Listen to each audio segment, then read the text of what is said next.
Welcome to పూరా local.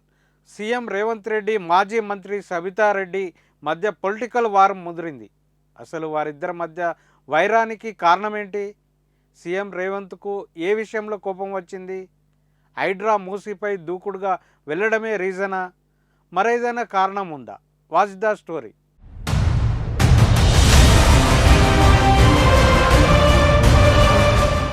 వర్షాకాల assembly సమావేశాల నుంచి ముఖ్యమంత్రి రేవంత్ రెడ్డి మాజీ మంత్రి సబితా ఇంద్రారెడ్డి మధ్య రచ్చ మొదలైంది. అసెంబ్లీలో సడన్గా కేటీఆర్ మాట్లాడుతుండగా సీఎం లేచి అక్కలను నమ్ముకోవద్దని ఘాటుగా కామెంట్ చేశారు.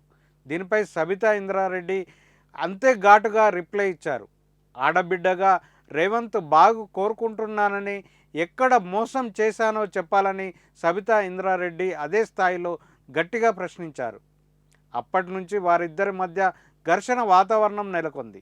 తాజాగా CM Revanth digital card launching ప్రోగ్రాంలో సబితా ఇంద్రారెడ్డి పెద్ద ఏడుపులు ఏడుస్తున్నారని, తన ముగ్గురు కొడుకుల ఫామ్ హౌస్లను కూల్చివేస్తామని రేవంత్ స్ట్రాంగ్ వార్నింగ్ ఇచ్చారు. కార్తిక్ ఇల్లు కాకుండా ముగ్గురు కొడుకులు ఫామ్ హౌస్లను ఎక్కడ ఉన్నాయో చెప్పాలని సబితా ఇంద్రారెడ్డి ఎక్స్ వేదికగా రేవంత్ రెడ్డిని గట్టిగా ప్రశ్నించారు. అసలు వీరిద్దరి మధ్య వారికి కారణం ఏంటనే దానిపై ఉమ్మడి రంగారెడ్డి జిల్లాలో హాట్గా చర్చ సాగుతుంది.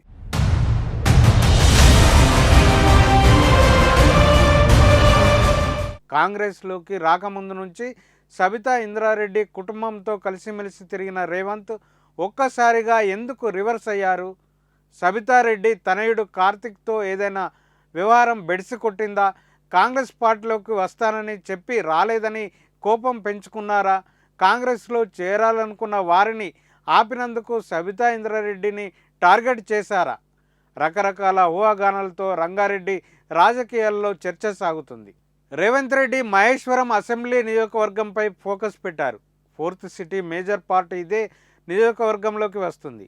వచ్చే ఎన్నికల్లో ఇక్కడ నుంచి పోటీ చేయాలని భావిస్తున్నారని ప్రచారం జరుగుతుంది. అందుకే ఇప్పటి నుంచి నియోజకవర్గ కాంగ్రెస్ నేతలను రేవంత్ తరచూ ఇంటికి పిలిచి మాట్లాడుతున్నారు. గత ఎన్నికల్లో మహేశ్వరం కాంగ్రెస్ అభ్యర్థి పోటీ చేసిన లక్ష్మారెడ్డిని రాజేందర్ నగర్ షిఫ్ట్ చేయాలని అనుకుంటున్నారట. అంతేకాకుండా ఇటీవల హైడ్రా మూసీ సుందరీకరణ అంశాలపై సబితా ఇంద్రారెడ్డి బాధితులను కలవడం, వారికి సపోర్టుగా పోరాటం చేయడం రేవంత్కి కోపం తెప్పించిందంట.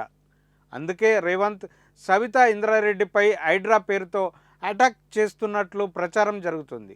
మొత్తంగా అత్యంత సన్నిహితంగా ఉన్న రేవంత్ కార్తిక్ శత్రువులుగా మారడం హాట్ టాపిక్గా మారింది.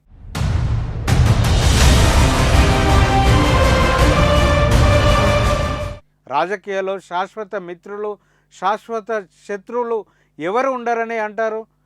గుర్రం ఎగరవచ్చు అన్నట్టుగా రేవంత్ కార్తిక్ మధ్యలో రాజకీయ సమీకరణాల్లో ఏమైనా మార్పులు జరగవచ్చని జిల్లా ప్రజలు చర్చించుకుంటున్నారు. ఇది ఇప్పుడున్న అప్డేట్. మరిన్ని అప్డేట్స్తో మళ్ళీ కలుసుకుందాం. చూస్తూనే ఉండండి పూరా లోకల్.